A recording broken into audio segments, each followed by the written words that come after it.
चुनारगढ़ राज्य में एक किसान रतन रहता था। उसके 2 बेटे थे, सुधीर और सुरेश। दोनों भाइयों का व्यवहार एक दूसरे से एकदम विपरीत था। सुधीर भोला भाला और सच बोलने वाला इंसान था, वहीं सुरेश अपने फायदे के लिए कुछ भी कर सकता था। समय और परिस्थिति के अनुसार वो अपनी ही कही बात को झूठा साबित कर देता था। अपनी बात से ऐसे बदलता था कि गिरगिट भी शर्मा जाए। सुधीर के भोले भाले और सच बोलने के स्वभाव के कारण हमेशा लोग उसका मजाक उड़ाते रहते थे। गुरुजी के पास लौटते समय, सुरेश, तू गुरुजी के पास झूठ क्यों बोला कि माँ बीमार थी, इसलिए तुम घर का सारा काम किए हो? मैंने गुरुजी का घर पर दिया गया काम नहीं किया था। अगर मैं सच बोल देता तो गुरुजी से मार भी खाता और सभी बच्चे मजाक उड़ाते सो अलग। लेकिन इसके लिए माँ को बीमार बताना ठीक नहीं है। अच्छा, तो सच बोलकर मार खाना ठीक है क्या? हम वैसा काम ही नहीं करेंगे कि हमें झूठ बोलना पड़े। दोनों भाई अपनी अपनी बातों को सही ठहराते हुए घर आ जाते हैं। आ गए बेटा, चलो खाना खा लो, उसके बाद खेत पर जाकर पिताजी को खाना और दवा पहुंचा दो। माँ, मुझे ठंड लग रही है, सुधीर को भेज दो। ठीक है, तो तुम घर का सारा साफ सफाई का काम कर दो। सुधीर खाना और दवाई लेकर चला जाएगा। ठीक है माँ, मैं ही चला जा रहा हूँ पिताजी के पास। ये ले और खाना खाकर जल्दी जा, वैद्य जी ने कहा है कि समय पर दवा देनी है। सुरेश खाना और दवा लेकर खेत की ओर चल देता है। रास्ते में कुछ दोस्त मिल जाते हैं और सुरेश उनके साथ खेलने लग जाता है। इधर खेत में ठंड ज्यादा पड़ रही थी। रतन को भूख भी लगी थी, लेकिन घर से कोई खाना लेकर अभी पहुंचा नहीं था। रतन बहुत देर तक इंतजार करता है। उसके बाद पानी पीने के लिए बगल की नदी के पास जाता है। तभी उसके दिमाग में एक झटका लगता है और उसे पैरालिसिस मार देता है। वो वहीं गिर जाता है। थोड़ी देर बाद वहाँ सुरेश पहुँचता है। पिताजी, पिताजी आप कहाँ हो? आपके लिए खाना और दवा लाया हूँ। ओह, पिताजी किधर हो? बोलते क्यों नहीं? अरे, ये ऊ आह की आवाज किधर से आ रही है? पिताजी, क्या आप ही बोल रहे हैं?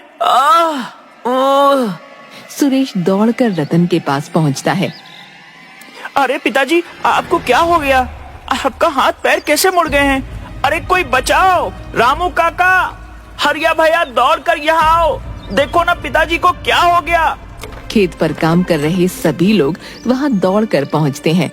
किसी तरह रतन को टांग कर घर लाया जाता है। घर पर सुनीता रोने लगती है। घर में कोहराम मच जाता है। वैद्य जी आते हैं और बताते हैं कि रतन को पैरालिसिस का अटैक आया है। कुछ दवाइयाँ देकर वो चले जाते हैं। अगले दिन सुबह, देखो बेटा, पिताजी से अब काम तो होगा नहीं, इसलिए अब खेत पर काम तुम दोनों को ही करना होगा। भैया हमेशा पिताजी के साथ खेत पर जाते थे, इसलिए वे ही खेती करेंगे। मैं मंडी में अनाज बेच आऊंगा। सुरेश ठीक कह रहा है माँ, मैं खेत पर चला जाऊंगा। पिताजी के दवा के लिए पैसे चाहिए। सुरेश, कोठरी में जा, अनाज पड़े हैं और उन्हें मंडी में बेचा। ठीक है भैया, मैं उसको 4 गुना कीमत पर बेच आऊंगा। झूठ और बेईमानी मत करना। दूसरे दिन सुबह सुरेश मंडी में जाकर लालची सेठ करोड़ी मल से कहता है, सेठ जी, आपके लिए ऐसा माल लाया हूँ कि आप दंग रह जाओगे। ऐसा क्या लाए हो कि इतना गुप्त से बता रहे हो? मेरे पास 3 क्विंटल ऐसे मकई हैं जिसे खाकर आदमी अमर हो जाएगा। वह जिस उम्र का है उसी उम्र में रह जाएगा। अच्छा, पर मैं विश्वास कैसे कर लूं कि तुम्हारी मकई खाकर अमर हो जाऊंगा? अच्छा, विश्वास नहीं हो रहा हो तो ठीक है, मैं दूसरे सेठ से इसे बेच देता हूँ। वैसे भी उस सेठ को ज्यादा जरूरत है, वो कई दिनों से बीमार भी है। उसके रिश्तेदार तो चाहते हैं कि जल्दी मरे ताकि उसकी जीवन भर की संपत्ति को हड़प सके। अरे अरे, तुम तो नाराज हो गए। आजकल के नौजवानों में यही एक समस्या है, बहुत जल्दी उत्तेजित हो जाते हो। तोल मोल तो मेरा पेशा है। कितने में दोगे ये जादुई मकई? 7,000 मोहरे प्रति क्विंटल के हिसाब से पूरे 21,000 मोहरे लगेंगी। क्या 30,000 मोहरे प्रति क्विंटल मकई की कीमत 7,000 मोहर? धीरे बोलो सेठ, कोई सुन लेगा तो पीछे पड़ जाएगा। ठीक है सेठ, मैं चलता हूँ। आपकी जान की कीमत 30 मोहरे लायक ही है। दूसरे से 30,000 मोहरे आराम से दे देंगे इसके। अब बेटा तुम उत्तेजित बहुत जल्द हो जाते हो। अब मैंने कहा थोड़ा बहुत कम कर दो। अरे सेठ चलो 20,000 मोहरे लगेंगी। अगर हाँ हो तो बोलो, नहीं तो मैं अपनी बैलगाड़ी आगे बढ़ाऊंगा। एक पल रुको भाई, मैं अपने साला से पूछ लेता हूँ। अच्छा सेठ जी एक बात बताइए कि आपका बेटा आपका व्यापार आपके बाद संभाल लेगा? अरे वही ठीक होता तो साला को बुलाता कारोबार संभालने के लिए। यानी आपके बाद आपके साला आपके जीवन भर की पूंजी का मालिक होगा। अच्छा आपका साला मूर्ख है क्या? क्या बकते हो? वह व्यापार को दिन दुनी और रात चौगुनी बढ़ा सकता है। उसे हर नाफा नुकसान का ज्ञान है। तो वह चाहेगा कि आप अमर हो जाएं और वह जीवन भर आपके यहाँ नौकरी करे? नहीं नहीं, कभी नहीं चाहेगा। वो तो चाहता है कि कब मैं आंख बंद करूं और वह मेरे बेटे को बेदखल कर राज करे। ऐसा करो तुम 20,000 मोहरे लो, मैं अपने आदमी से बोरिया उतरवा लेता हूँ। तुमने बहुत ज्ञान की बात बताई है। अब एक और ज्ञान की बात सुन लो सेठ जी, ये मकई जादुई है। ये किसी को पता नहीं चलनी चाहिए, नहीं तो कोई भी इसे चुरा लेगा और इसके जगह पर साधारण मकई रख देगा। और हाँ, एक एक दाना रोज इसमें से खाना है। सेठ करोड़ी मल से 210 मोहरों की मकई के बदले 20,000 मोहरें ठग कर सुरेश वापस अपने गांव चल देता है। इधर सुधीर अपने खेत पर हल चला रहा होता है। तभी उधर से जग्गी किसान आता है। अरे बेटा सुधीर, मैं जरा अपने बेटे को नानी के घर पहुंचाने जा रहा हूँ। तुम मेरा खेत जोत दो। ठीक है काका, आप जाओ, मैं आपका खेत जोत दे रहा हूँ। उधर सुरेश मंडी से लौट रहा था तो देखा कि सुधीर जग्गी काका का खेत जोत रहा है। अरे भाई तू यहाँ क्यों काम कर रहा है? अपने खेत का काम पूरा हो गया क्या? नहीं भाई, वो जग्गी काका अपने बेटा को नानी घर छोड़ने गए हैं। उन्होंने कहा है कि पहले मेरा खेत जोत देना। अरे भाई वो तो अपना काम करने गया हुआ है और तू यहाँ अपना काम छोड़कर उसका काम कर रहा है। शाम हो गया है, चला बैलगाड़ी पर बैठ, घर चलते हैं। दोनों बैलगाड़ी पर बैठकर घर चल देते हैं। अरे ये बैलगाड़ी पर मिठाइयाँ और जलेबियाँ किसकी हैं? इतने सारे नए कपड़े कहाँ से आए? अरे इसमें मेरे, तुम्हारे, माँ और पिताजी के लिए कपड़े हैं। उस पतीले में मिठाइयाँ हैं। तुमने अनाज बेचकर शौक के सामान खरीद लिए। इन चीजों की कोई जरूरत नहीं थी।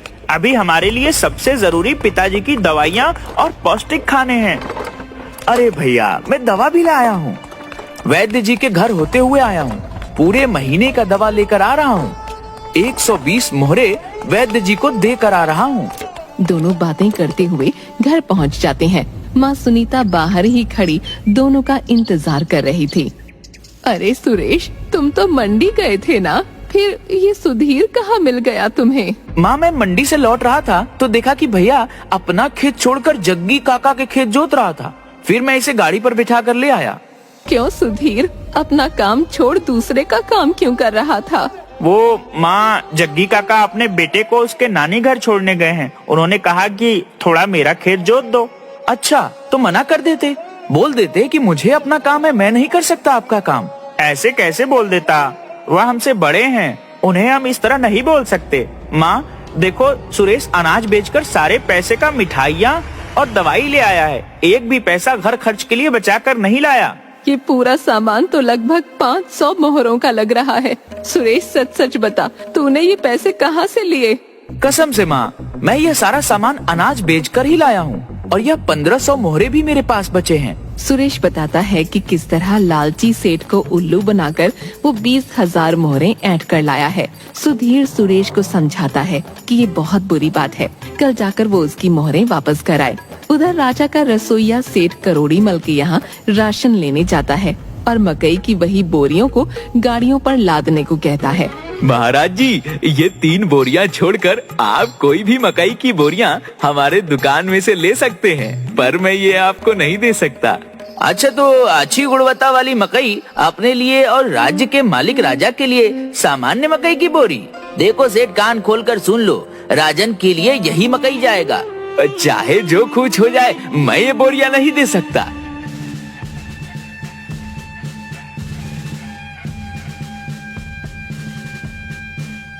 क्या बात है मंत्री जी, ये शाही रसोइया को क्यों यहाँ लाए हैं? महाराज, शाही रसोइया और सेठ करोड़ीमल दोनों बाजार में झगड़ रहे थे। महाराज, ये सेठ करोड़ीमल अच्छे मकई को अपने खाने के लिए रखता है और खराब मकई को शाही भंडार में भेजता है। महाराज की जय हो। महाराज, मुझे न्याय चाहिए। मकई की यह 3 बोरियों के अलावा दुकान में जितनी भी मकई की बोरियां हैं उनमें से कोई भी आप इस्तेमाल कर सकते हैं, लेकिन मैं इन 3 बोरियों को नहीं दे सकता।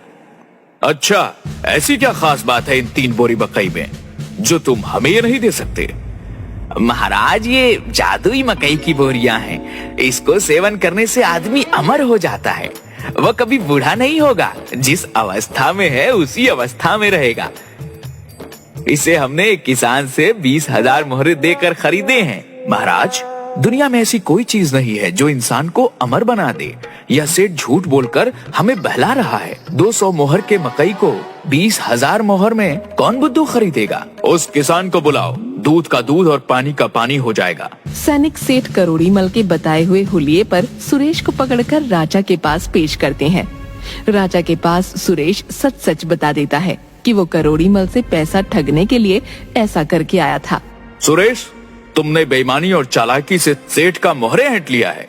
इस अपराध के लिए हम तुम्हें 3 साल के कारावास की सजा सुनाते हैं। साथ ही करोड़ीमल को लालच न करने का चेतावनी दी जाती है। महाराज की जय हो। मेरा नाम सुधीर है और मैं इसका बड़ा भाई हूँ। महाराज, हमारे गुरुजी बताए हैं कि अपराधी अगर अपनी गलती को स्वीकार कर ले तो उसे सुधारने का अवसर अवश्य प्रदान करना चाहिए। बातें तो बहुत अच्छी और समझदारी वाली करते हो बालक, लेकिन अपराध की सजा तो मिलनी ही चाहिए। क्या कहते हैं मंत्री जी? जी महाराज, आप सही बोल रहे हैं। ठीक है, कल सुबह जो भी पहला 3 लोग मदद के लिए आएंगे उनकी मदद तुम्हें करनी होगी। तुम्हारे पास 20,000 मोहरों में से 500 मोहरे अपने पास रखकर शेष मोहरों को मदद में लगाने की इजाजत है। दूसरे दिन सुबह पहला फरियादी एक बूढ़ी औरत आती है। महाराज की जय हो। कल रात आंधी में मेरा घर गिर गया, मेरी बकरी भी दबकर मर गई, मेरा कोई नहीं है। अब मैं क्या करूं? कैसे जीवन यापन करूं? बताओ, इनकी मदद कैसे करनी चाहिए? महाराज, इसे 5,000 मोहरे दे देते हैं। सुधीर, तुम क्या कहना चाहते हो? महाराज, मुझे लगता है कि 2 और फरियादी को पहले सुन लेते हैं। हो सकता है कि उन्हें इनसे ज्यादा की जरूरत हो। बहुत अच्छे, और फरियादी बुलाए जाएं। महाराज की जय हो। मैं एक राजमिस्त्री हूँ। मुझे काम 10 दिन बाद मिला है। 3 दिन से बैठा हूँ। 10 दिनों के घर खर्च के लिए कुछ मदद मिल जाती तो बहुत कृपा होती। ठीक है, अभी बाहर प्रतीक्षा करो। तीसरा फरियादी को बुलाया जाए। महाराज की जय हो। मैं एक पुजारी हूँ। मेरे मंदिर की कुटिया में अनाथ बच्चे रहते हैं, लेकिन जंगली जानवरों के आतंक से परेशान हूँ। आप कार्य तो बहुत ही अच्छा कर रहे हैं पुजारी जी। बताइए, हम कैसे सहायता करें आपकी? कृपया मेरे मंदिर के प्रांगण को पक्की 4 दीवारी घेरवाने की व्यवस्था की जाए और बच्चों की देखभाल करने के लिए एक आदमी की व्यवस्था की जाए। अब बताओ, इनकी मदद कैसे किया जाए? महाराज, इन सभी को बचे हुए 19,500 मोहरों में से मोहरे बांट कर दे देते हैं। सभी की जरूरत पूरी हो जाएगी। सुधीर, तुम्हारा क्या विचार है? महाराज, पुजारी जी को बच्चों को देखभाल और खाना पकाने के लिए एक आड़ की जरूरत है, राजमिस्त्री को काम की जरूरत है और बूढ़ी माँ को एक सहारे की जरूरत है। हाँ, ये तो तीनों फरियादी ने बताया अभी। अब क्या करना है ये बताओ। हमें लगता है कि पुजारी जी के अनाथ बच्चों के खाने और देखभाल के लिए बूढ़ी माँ उपयुक्त हैं। इनका कोई भी नहीं है तो एक दूसरे को सहारा हो जाएगा। बहुत अच्छे बालक, लेकिन राजमिस्त्री के लिए क्या किया जाए? महाराज, पुजारी के मंदिर के प्रांगण के चारों ओर 4 दीवारी बहुत जरूरी है ताकि बच्चे जानवरों से सुरक्षित रहें। राजमिस्त्री को उसी काम में लगा दिया जाए। बहुत अच्छा। सेठ करोड़ीमल के बचे हुए मोहरों को मंदिर में दान कर दिया जाए ताकि उससे बच्चों का भला हो सके और 4 दीवारी के लिए काम आए। वाह, मैं तुम्हारे न्याय से बहुत प्रसन्न हुआ। तुम्हारे भाई का सजा माफ किया जाता है और तुम्हें मंत्री जी का सहायक नियुक्त किया जाता है। हमें ऐसे ही नेक दिल और ईमानदार आदमी की जरूरत है।